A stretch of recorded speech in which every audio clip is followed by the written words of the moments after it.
I'm here with Garry Ross, and Rossi, we're going to talk about Simpson and just what's happened over the last 4 or 5 years. It's been a dramatic improvement, just all round, not only the racing on track, but also off the track. Take us through what you've been doing and how it's evolved so far. Well, Jake, the Simpson Car Club, around about 5 years ago, perhaps even 6 years ago now, saw a definite need to do some track reconfiguration, so to speak, and one of the main aims was to change the banking and the shape as such, and in doing that, widening the track as well. To widen the track, the club saw it fit to actually lower the infield, so there was quite a lot of material, in the hundreds to thousands of cubic metres of material that was taken out of the infield first of all to lower it so that we could get the right shape with the banking and the width of the track all the way from the fence down to the pole line. It's already a challenging track as it is for Simpson. Did it make it better or easier? What was the overall goal? The overall goal was actually not to change the shape, and it's been referred to over the years as an egg shape. And Terry McCall, when he's been out here racing in the All-Star Series, he referred to it as the avocado-shaped track. But originally when it was designed back in the start of the 1970s, that's how the fathers of the club wanted to have it. So it was a little unique, it was a little different, and it was challenging for the drivers, and consequently we've held onto that shape and kept it like that ever since. So I guess it does make it unique, and for some people it's a real challenge, and they enjoy that because it's just not put the foot down, go hard and turn. So everybody's got to think about it. Some drivers absolutely demise it, and it is really a head case for them, but that's how it is.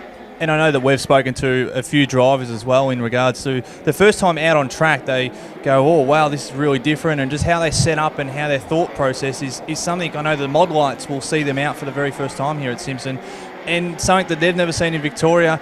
How do you kind of feel when someone goes, oh, this is a challenging track? Does that excite you, or you go, oh, I don't know what's going to play out today?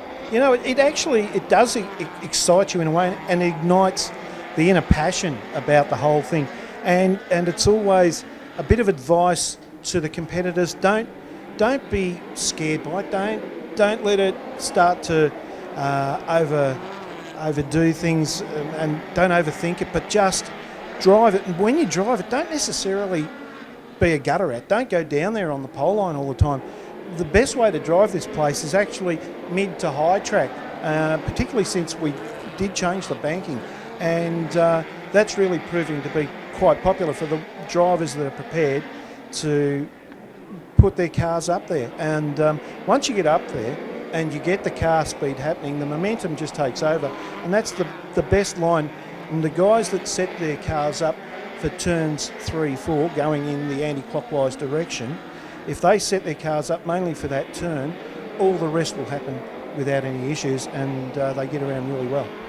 There's also been some upgrades off track as well, and I know the canteen is absolutely marvellous with all the items that they offer there, but with fencing as well, and I noticed some other upgrades with the grandstand I see there in turn 1 and 2 and a couple of containers. Talk us through what's happened off the track. Well, off the track, particularly back in 2018,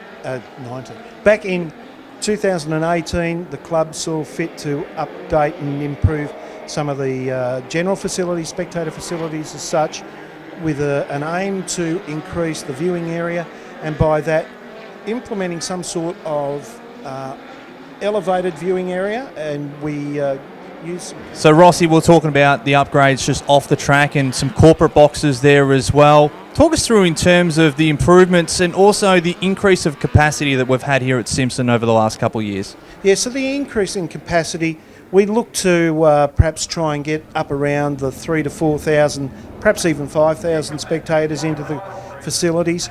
We have put in place some containers so that eventually we'll have grandstand seating, and that looks set to happen for season 2021. Also, the club has built some new ticket boxes as well at the entrances for both the pits and also the general public. The corporate box, we increased our corporate box size 2 years ago. and that's proving very popular as well.